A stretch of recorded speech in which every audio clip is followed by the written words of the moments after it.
Marvel has a lot of superheroes who have lived horrible lives and still stay heroes throughout it all, like Wolverine, who has lived through everyone he has ever known dying or growing old, to heroes like the Hulk who have a literal monster inside of him, and to even heroes like Spider-Man, who has the most relatable struggle of all time, being broke. I need that money. But even though these Marvel characters can still remain standing after such traumatic lives, none of them compared to how broken and how much of a crash out the Punisher is. The Punisher is a Marvel character who lived through some of the most traumatic experiences a regular human could go through, and because of that, always has so much trauma that leads to the biggest crash outs in all of fiction, no matter the situation he's in. And the Punisher has every reason to crash out since he has lost his whole entire family and has some insane PTSD from being a soldier and all of the horrible acts he's witnessed, and will make sure that everyone who ever thinks about hurting someone will pay with their lives and will have no regrets while doing it. Like, the Punisher could be in a little courtroom full of cops and all he has to do is say sorry for the people he's killed and will not face life in prison. But to the Punisher, showing respect to criminals is more dishonorable than going to prison for life, and will rather crash out than have an inkling of remorse for people he views as scum. The ones I put down, the people I killed, I want you to know that I'd do it all again. Any scumbag,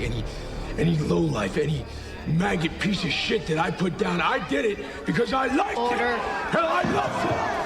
I'm saying, I'm just itching. I'm itching to do it again. And the doctor, they're gonna get me to stop from doing what I want to do? Well, that ain't happening. But the Punisher has every reason to crash out because he has seen the worst the world has to offer, seen the corruption of police, seen the violence of war, and finally, the last straw that breaks him forever is losing his family by them going out by being in a crossfire of a gang. And for heroes like Batman and Spider-Man, they learn that ending lives of people who took someone close to them makes them just as bad as they are. That's the reason for why Batman and Spider-Man have a no-killing rule. But the Punisher views the no-killing rule differently. If the Punisher just eliminates the scum from the earth before they can hurt anyone else, then he can sleep knowing that no one else will have to experience the pain he had to go through with his family. And nothing better explains Punisher's thought process of how he views stopping crime before it even happens better than this scene from the animated show Superhero Squad, which I know it's funny that an animated show for kids can explain such a complex character's morality by using a food as a simile for defeating crime than regular movie reviewers. We're nothing but white blood cells,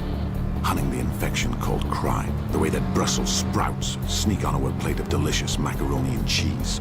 Sure, the city looks safe. Just push the Brussels sprouts to one side, right? Raw. No matter where you put them, their vile vegetable juices corrupt the whole plate. I'm out here to keep those stinking sprouts off the mac and cheese.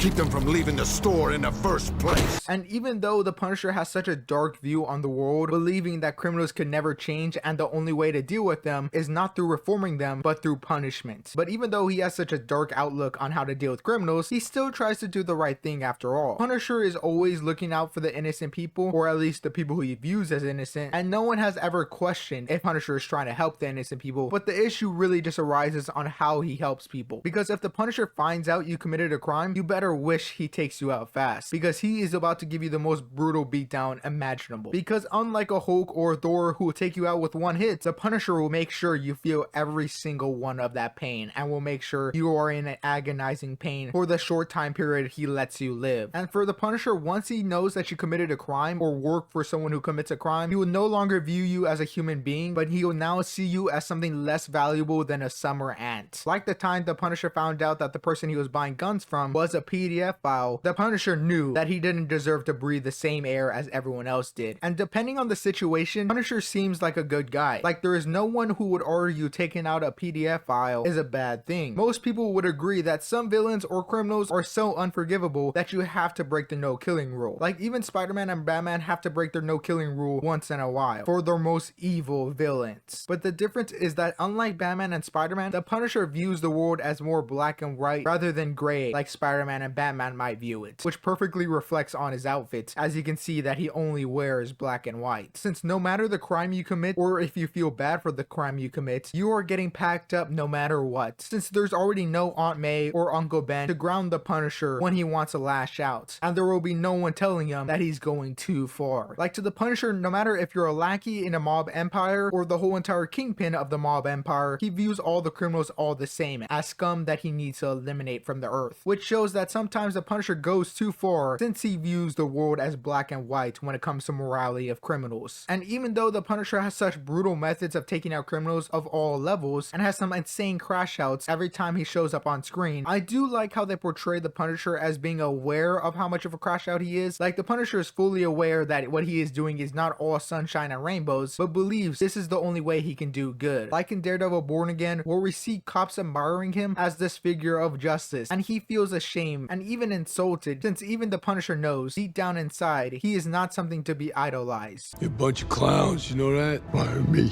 Think you know my pain? Think you know my loss? Because he knows how far he has gone down the deep end and only lives off of the good memories of his family that keep him sane and keep him moving forward. Every time I start moving, I still hear my little boy. He says, "Get him, Daddy."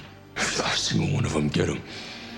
That's why I do what I do. And that's what makes the Punisher so great, is that he is an anti-hero with so much trauma, and depending on your personal lived experiences can change your outlook on the war on crime. Like, there's a great scene in Daredevil season 2 where we get two perspectives on how people view Punisher in the real world, being from a person who views Punisher as this evil person who should be put 6 feet under the jail, while another person views Punisher as the martyr for good, for taking justice into his own hands because he believes in a different form of justice than the one that people believe has failed them all. Frank Castle is a grotesque insult to the Second Amendment, a fascist without the authority. People like Frank Castle ought to be applauded for putting all the thieves and muggers and rapists in the morgue where they belong.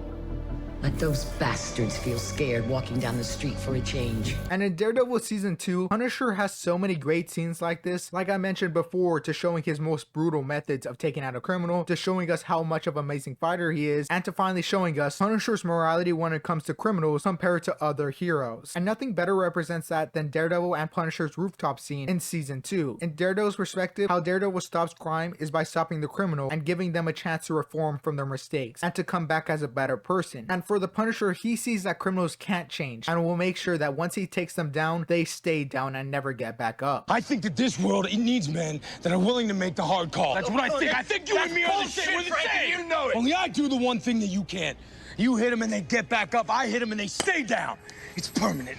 I make sure that they don't make it out on the street again. I take pride in that. Let me ask you this. What's that? What about hope? The people you murdered deserve another chance. What, to kill again, rape again? Is that what No, you Frank, want? to try again, Frank. To try.